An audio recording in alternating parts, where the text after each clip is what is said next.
right. Hi, guys. Hi. This is Attorney DeBarros, also dubbed as Protector of Athletes. Today, I just wanted to have this impromptu conversation with you on the business asset that people don't normally talk about, right? They don't tell you about this. So if you follow me, and let me just back up for a second, make sure you go and sign up for my newsletter at sldebarros.com. You can, that way you'll get all of my newsletters, legal tips, legal conversations that I shoot out on literally a weekly basis. But let me introduce myself for those who don't know me and reintroduce myself to those who have been following me. I am Savanya DeBarros, Protector of Athletes, also the founder and principal attorney of S.L. DeBarros Law Firm, where I represent 6- and 7-figure business owners as well as athletes in business and employment through the Civil Rights Act. So, look, today I'm going to talk to you about the business asset that they are not telling you about. The business asset that a lot of people don't consider when they are creating, maintaining, and building businesses. They don't think about this. So, does anyone want to take a guess on what this business asset is? And if you follow me, like I said, you probably are already ahead of the mark because you have the information already. So what is the business asset that people aren't telling you about? What is the business asset that people aren't telling you about? That is Goodwill. Goodwill, okay? The business asset that people aren't telling you about. This is so important because as we create businesses and brands of sort, we are putting something out into the world that we want other people to love and respect. And when they see this brand or they purchase it, we want them to think a certain way about this particular thing. So it can be your business, it can be a type of service that you provide in the business, it can be a product that you have created and are servicing your customers or potential customers.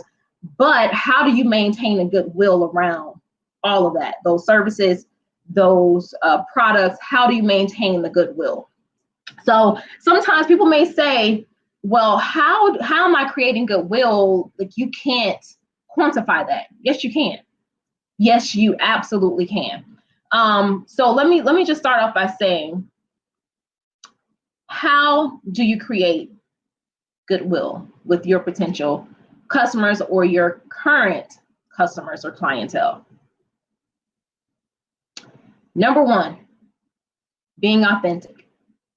So whatever your brand is, whatever services it is that you provide, being authentic with that, meaning your customer base know and understand that you do this thing, that every time I purchase this particular service, this is what this will look like. Here is what the procedure will be for this type of product or service that I purchase from this person.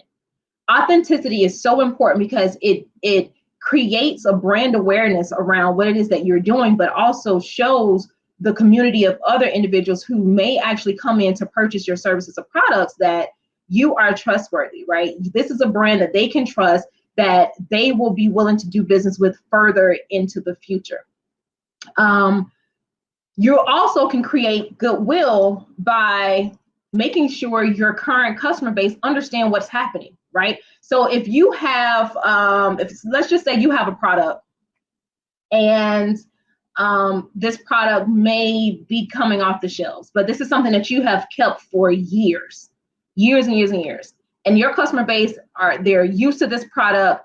They, time and time again, they come back to repurchase this product. Well, you can't leave them hanging without providing actual knowledge of what's going on with the product. So you want to educate your customer base and potential customers who may have been looking at this product and thinking about purchasing it at some point. You want to educate them and tell them whether this product is going to be on your shelf or not. If you're getting to a place where you're transitioning in your business and this is a product that, for in some kind of respects have been doing well, but you need to now transfer into something different for your business to elevate to another level. Maybe this is something that you can't afford to keep on your shelves, but you have to educate your customer base, because at the end of the day, you don't want to mess around and cut into the goodwill of your business, meaning the recurring people who've been coming back, who have been helping you to actually create a business and have a business to grow. So people say, how do you quantify? I can't quantify goodwill. I want you to look at the people that you service on a regular basis. These people are showing you the goodwill that you have in your business. So a ton of people don't talk about it. I mean, probably the 1%ers really talk about it, but when you get ready, or if you ever plan to sell your business, even if you don't think you're going to sell your business, you want to think about this now, because goodwill is a business asset that you can use to value your business at a higher rate, right? So if you know that you have this particular service, and for this service, you charge a person $10,000 to $20,000, but every year these people come back. They come back for maybe a tutorial or upgrade in services, or whatever. These are customer lists. Number one, that's also an asset, but it also shows the goodwill of your business, which is the recurring number of service of customers that you have that's coming into that business, right? And so you can quantify them.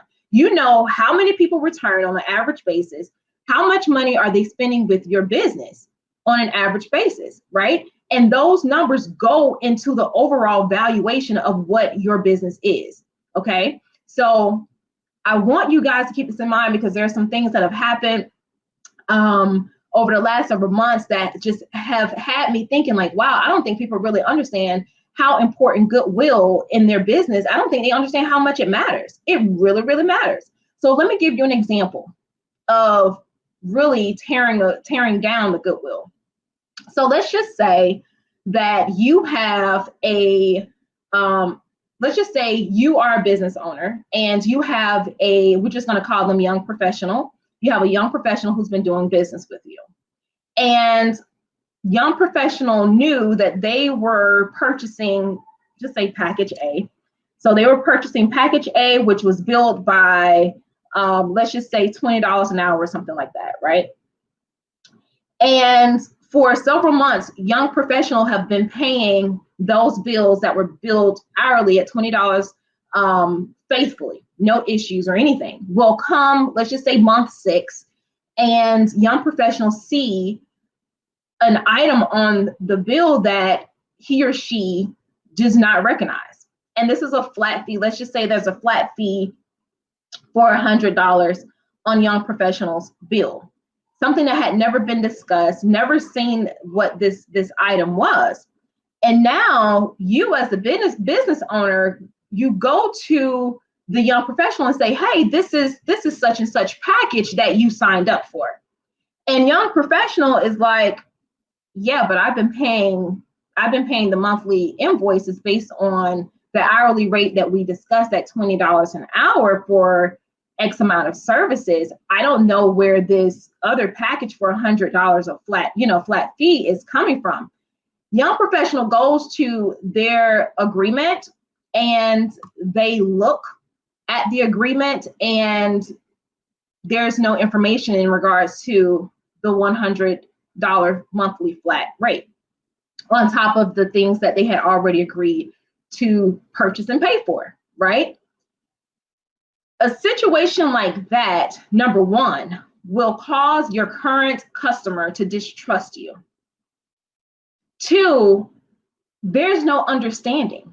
There's no understanding. So if you thought that professional A was going to purchase this flat rate and never discussed it before you put it on their bill, you need to have a clear conversation with this customer to say, look, I have realized, because now there's a honesty component, right? And an ethical component. I have realized that I have not been charging you this flat rate for the package that you chose. That's not the customer's package. So you have to understand from where young professional A is coming from a business standpoint, so that number one, they still trust your services and they understand moving forward what things are supposed to look like. But doing something that is out of the ordinary or out of the course of conduct that you've already had with them during the course of your business is something that will definitely destroy the goodwill in your business, because now what you're doing is you're telling young professional A that you're just going to dump fees on their invoice without acknowledging what those fees are and trying to pull more money out of young professional without any type of explanation.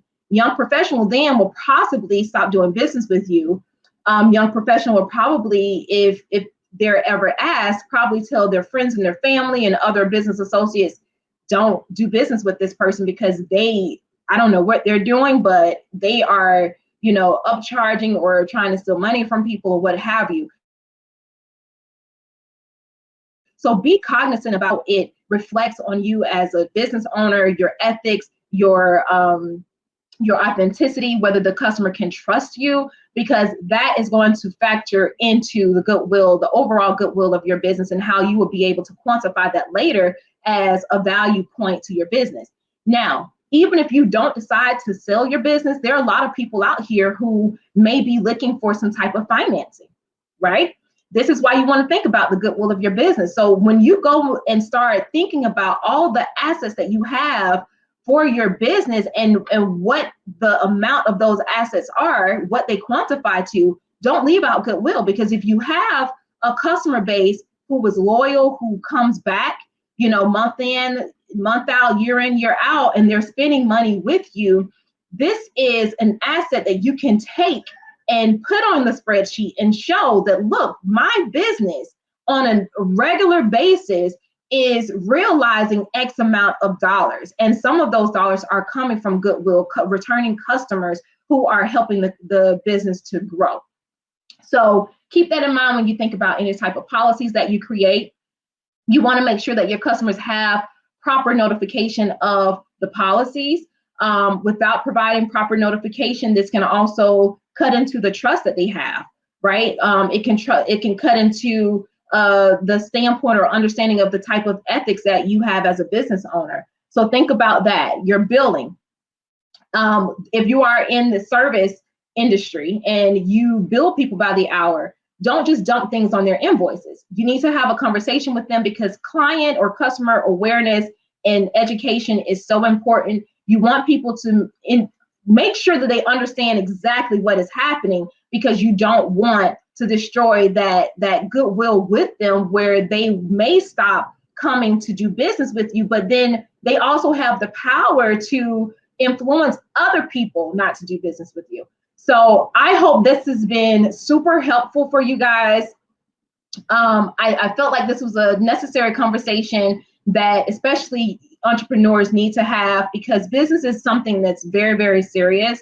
And if you want to be successful, and not just successful on a basic level, but if you want to have great success in the future, a lot of that is going to depend on people coming back to do business with you. Yes, you can go and get new customers all the time, but you know what? That's a little bit draining. Okay, it's exhausting. So if you have a built-in customer base, people who trust your brand, people who know what they are getting on a regular, everyday basis, they will come back, and that will amplify the goodwill of your business, and thus also amplify the asset, what that asset looks like in a quantifiable variable for your business. So again, hope this has been helpful. It is my pleasure to service you today. Make sure that you go and follow me on Instagram at sldebarroslaw, and sign up for the newsletters at sldebarros.com so that you can get these conversations, these legal conversations and tips and tools that you can use in your own business. This is Savani DeBarros, protector of athletes. It has been a pleasure to speak with you today. You guys have a great rest of your day and weekend. Ciao.